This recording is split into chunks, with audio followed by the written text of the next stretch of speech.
লাগছে মানে দেশের একটা মানে আমাদের একটা মানে পরিবর্তন আসবে সেরকম জন্য আমাদের ভালোই লাগছে। ভালোই আছে, সমস্যা নাই কোনো, শান্তশিষ্টভাবে সব কিছু হয়ে যাচ্ছে, এটাই ভালো।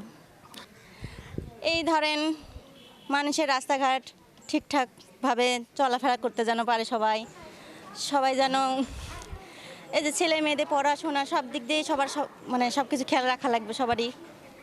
ভোট আমার জাতীয় এবং নৈতিক দায়িত্ব। আমি চাকরি করতাম, অ্যাসিস্ট্যান্ট ইলেকশন অফিসার ছিলাম, শুধু ভোট নিতাম। ভোট দেওয়ার আনন্দ এটা পাই নাই, কিন্তু আমি রিটায়ারমেন্টের পর থেকে ভোট দিচ্ছি। কিন্তু রোড অ্যাক্সিডেন্টের ফলে আমি একটু বেকায়দায় ছিলাম, কিন্তু এই ভোটগুলো আমি নিয়মিত দিচ্ছি।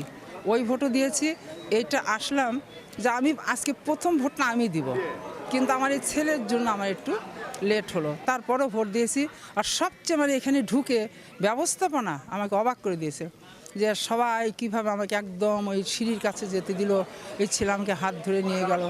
তো ভোট কিন্তু একটা প্রত্যাশার বিষয়, ভোটটা প্রত্যাশা, আমার দেশ রাষ্ট্র সব কিছু উন্নয়ন হবে, হবেই হবে, কারণ ভোট ছাড়া দেশের উন্নয়ন হয় না।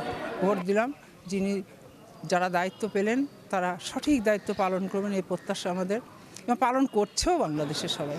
তো আমার দেশ উন্নয়ন হবেই হবে, সবাই আমরা আশাবাদী, এবং আপনারাও আশা রাখেন, দেখবেন আপনি আজকে যা আছে তার চেয়ে অন্য অবস্থায় চলে যাবে বাংলাদেশ। আমাদের ভালো লাগছে যে অনেক আনন্দঘন পরিবেশে আমরা আজকে সকলে সম্মিলিতভাবে ভোট প্রদান করতে পারছি। আমরা আশা করছি যে বিগত যে সমস্যাগুলো ছিল আমাদের, এই নির্বাচনের মাধ্যমে আমরা একজন যোগ্য ব্যক্তিকে নির্বাচিত করতে পারবো, এবং তার মাধ্যমে আমরা বগুড়াবাসী অনেক যে বঞ্চিত ছিলাম, যে দুর্ভোগ্য ছিল আমাদের, সেগুলো সমস্ত সমাধান হবে, আমাদের বগুড়ার উন্নয়ন ঘটবে এবং জনগণের শান্তি ফিরে আসবে, আমাদেরকে সন্ত্রাসমুক্ত একটি সুন্দর বাংলাদেশ গঠিত হবে। আমরা চাই যে দেশটা এগিয়ে যাক, বিশ্বে একটি উল্লেখযোগ্য একটি দেশ হিসেবে প্রতিষ্ঠিত হোক।